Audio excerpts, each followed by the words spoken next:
টানা ৭ দিনের চেষ্টায়ও নিয়ন্ত্রণে আনা যায়নি লস অ্যাঞ্জেলেসের দাবানল। আবহাওয়ার পূর্বাভাস বলছে মঙ্গলবার ও বুধবার বাতাসের গতি ঘন্টায় ১১২ কিলোমিটার ছাড়িয়ে যেতে পারে, ফলে আবারও ছড়াতে পারে আগুনের ভয়াবহতা।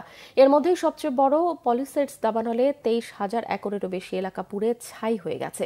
বজ্রপাত, গ্যাস বিদ্যুৎ নাকি মানুষের হাতে এই ভয়াবহ বিপর্যয়?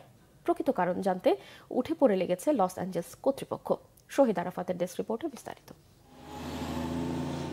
দাবানলে পুড়ছে হাজার হাজার একর এলাকা। সাধারণ মানুষ, পশু পাখি কিংবা আবাসিক অবকাঠামো, নিস্তার নেই কোনো কিছুরই।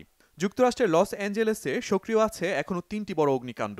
এর মধ্যে সবচেয়ে বড় প্যালিসেডস দাবানলে ২৩,০০০ একরের বেশি এলাকা পুড়ে ছাই হয়ে গেছে। সোমবার পর্যন্ত এর মাত্র ১৪% নিয়ন্ত্রণে আনা সম্ভব হয়েছে। ইটন দাবানলে ধ্বংস হয়েছে ১৪,০০০ একর এলাকা। বাসিন্দারা নতুন করে ধ্বংসযজ্ঞের আশঙ্কায় দিন কাটাচ্ছেন। আবহাওয়ার পূর্বাভাস বলছে মঙ্গলবার ও বুধবার সান্তানা বাতাসের গতি ঘন্টায় ১১২ কিলোমিটার ছাড়িয়ে যেতে পারে, ফলে আরও ছড়িয়ে পড়তে পারে ভয়ঙ্কর আগুন। বাতাসের পূর্বাভাস থাকায় জরুরি প্রস্তুতি সেরেছে অগ্নি নির্বাপন কর্মীরা। দাবানল চলমান এলাকাগুলোতে সন্ধ্যা ৬টা থেকে সকাল ৬টা পর্যন্ত জারি আছে কারফিউ। বিদায়ী মার্কিন প্রেসিডেন্ট জো বাইডেন বলেছেন, ক্যালিফোর্নিয়ার জন্য শত শত ফেডারেল কর্মী এবং সাহায্য পাঠানো হয়েছে। যে কোনো অতিরিক্ত সাহায্যের অনুরোধে দ্রুত সাড়া দেবে তার প্রশাসন। এদিকে দাবানলের মধ্যেই লুটপাটের অভিযোগ উঠেছে। গ্রেপ্তার করা হয়েছে বেশ কয়েকজনকে। অভিযুক্তদের বিরুদ্ধে সর্বোচ্চ শাস্তির আবেদন করেছেন লস অ্যাঞ্জেলেসের জেলা অ্যাটর্নি নাথান হকম্যান।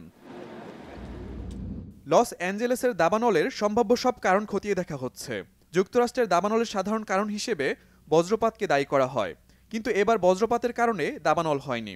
গ্যাস বিদ্যুতের সংযোগ থেকে আগুনের সূত্রপাত হয়েছে কিনা তাও আমলে নেওয়া হয়েছে। এছাড়া কেউ আগুন দিতে পারে এই শঙ্কাও রয়েছে। তবে উপযুক্ত প্রমাণের আগে মন্তব্য করতে চায় না লস অ্যাঞ্জেলেস কর্তৃপক্ষ। Shahid Arafat, Bangla Vision news desk.